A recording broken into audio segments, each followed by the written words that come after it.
If you need any Xbox or PlayStation codes or anything gaming related, check the referral links down in the description. They'll take you to g2a.com. They already have a discount on most of their goods already, and with the code CHES at checkout, you can get yourself an extra 3% off as well.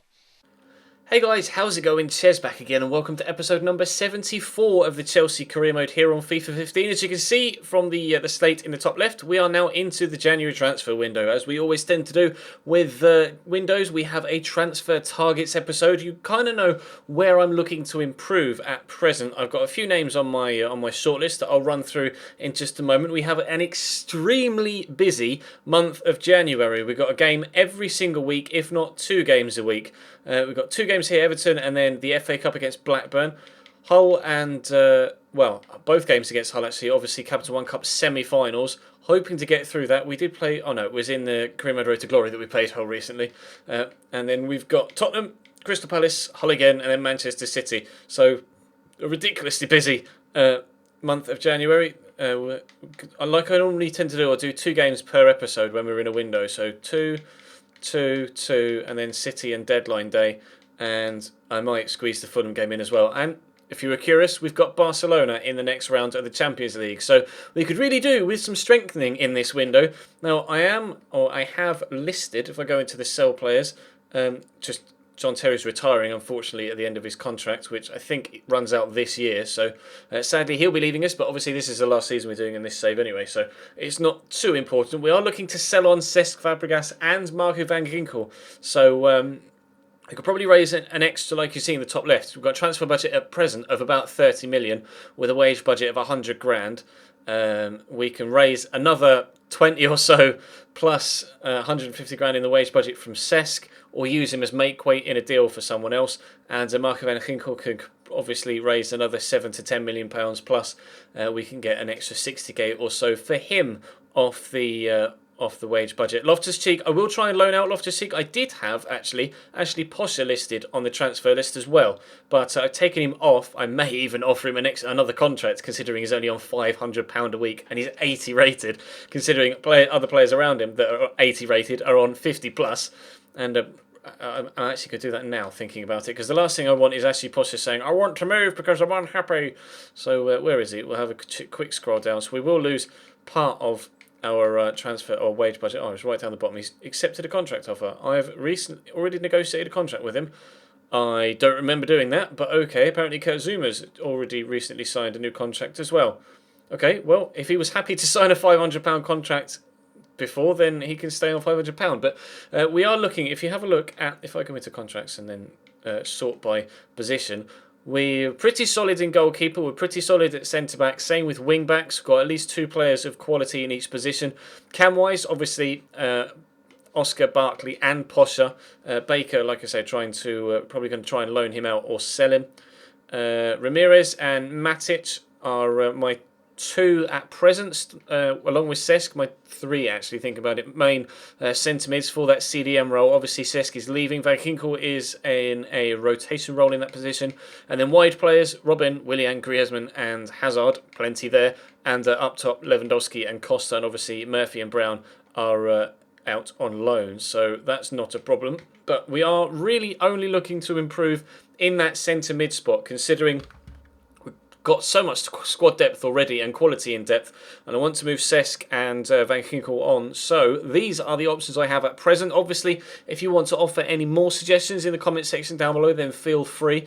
They will be playing primarily in a centre mid / CDM role rather than a cam, although a couple of players here that might flourish at cam, but are good enough to play at CDM / centre mid, so they are on the list, most notably obviously Ivan Rakitic. I'm just going to mention I'm not going to go for Rajan Angolan because no, not Rajan Angolan. I'm not going to go for Ilkay Gundogan, sorry, because I got him last year at Chelsea.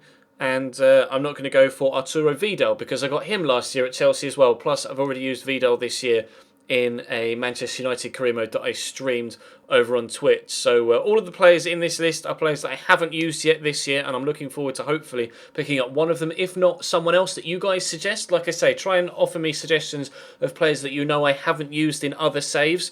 And obviously, if you weren't with me for FIFA 14 Chelsea career mode, then I'll let you know if I signed them last year and won't be using them. Like I say, I did sign Ilkay Gundogan at Chelsea last year and Arturo Vidal actually, and obviously, like I say, use Vidal for Manchester United. So I'd like to try someone different. Always try and get different signings. Save you, because a few YouTubers, obviously not going to call out anyone, but a lot of YouTubers go around and buy the same players from save to save. I like to try and add a little bit of variety and sign different players in each save. So Paul Pogba is currently at Liverpool. Actually, they signed him for 18 million, and he is still valued at 18 million, 85 rated. Can play at CM or CDM. No, CM or CAM. Sorry, 4-star, 4-star. But obviously you can see how good his stats are on the right hand side. Distance shooter and strength are his specialties, and he's got the flair and long shot taker trait.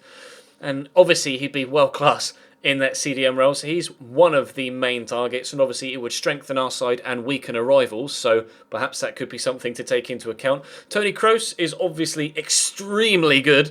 94 short passing, 93 long passing, 91 long shots. He too can play at CM or CAM and CDM as well. Got 5-star weak for only the 3-star skill moves though, but in that position you don't really need 4-star, or at least I don't tend to need 4-star in that position personally. He's got the long shot taker trait, and plenty of specialities, including the complete midfielder. He's now 87 rated, so he has gone up in this save. Marco Verratti, not sure what his rating, what his individual stats look like right now, but I've always looked at Marco Verratti in career modes throughout FIFA 15, and I've never actually bought him, so perhaps this could be the time. He could play at CM or CDM, 3-star, 3-star.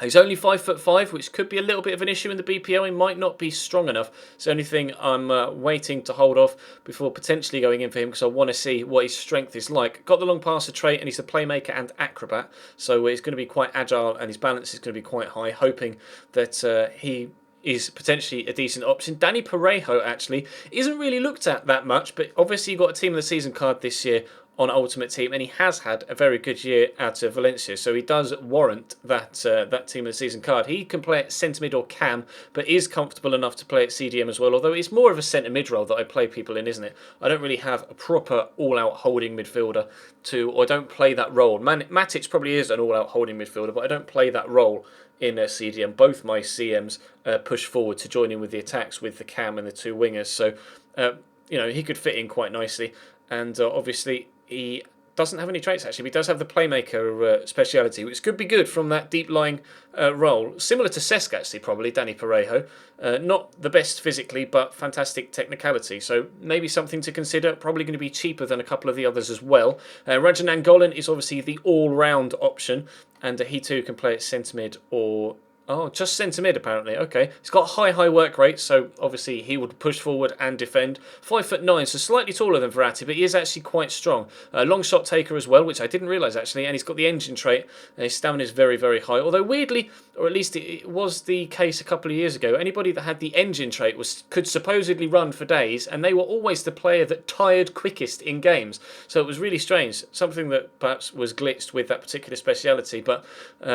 I'm not sure whether that's still the case. If you've experienced that, you'll have to let me know in the comment section. But Ivan Rakitic is another player I'm thinking about. Obviously, like we say, specialises in cam. Can play at centre mid though. Medium work rates. A little bit taller. And obviously the playmaker trait as well as crosser. So 90 crossing on him. Wow. Didn't realise it was that high. But I really like Ivan Rakitic. I loved him when he was at Sevilla. Obviously got the fantastic move to Barcelona and has, to be fair, done extremely well there as well.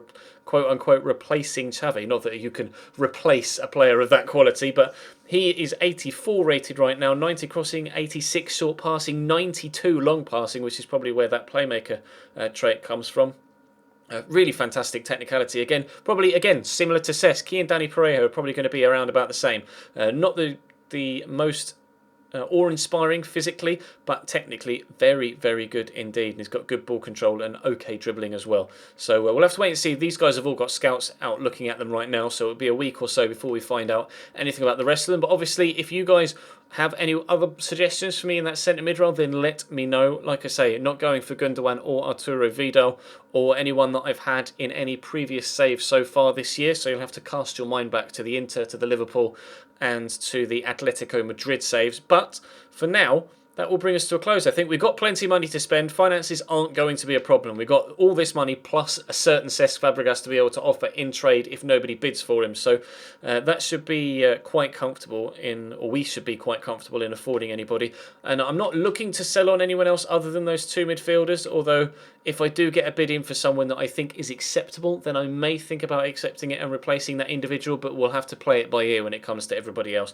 But for now, I'm quite happy with the rest of the squad. Obviously, we're having a good season. Okay, since stepping up to legendary, 43 points we're on at the minute. 3 clear of Liverpool, despite being exactly the same when it comes to goals for, goals against and goal difference. That's weird. But we've all won 12 games as well at the top of the league. And actually, Newcastle are exactly the same when it comes to wins, draws and losses as Liverpool as well. It's just that their goal difference and goals scored and goals against is a little bit different. So it's really, really tight at the top right now. And the title could go either way. Obviously, we're just over halfway through the season. But that's going to bring today's episode to a close, of course. Like I say, drop me some suggestions in the comment section down below and I will have a look at them all. Drop the video a like if you enjoyed. Subscribe if you haven't already. I am going to be doing something special for 70k and you will want to be involved with that, I guarantee you. So if you aren't subbed to the channel already, then definitely do so. But for now, thank you very much for watching and I'll see you next time.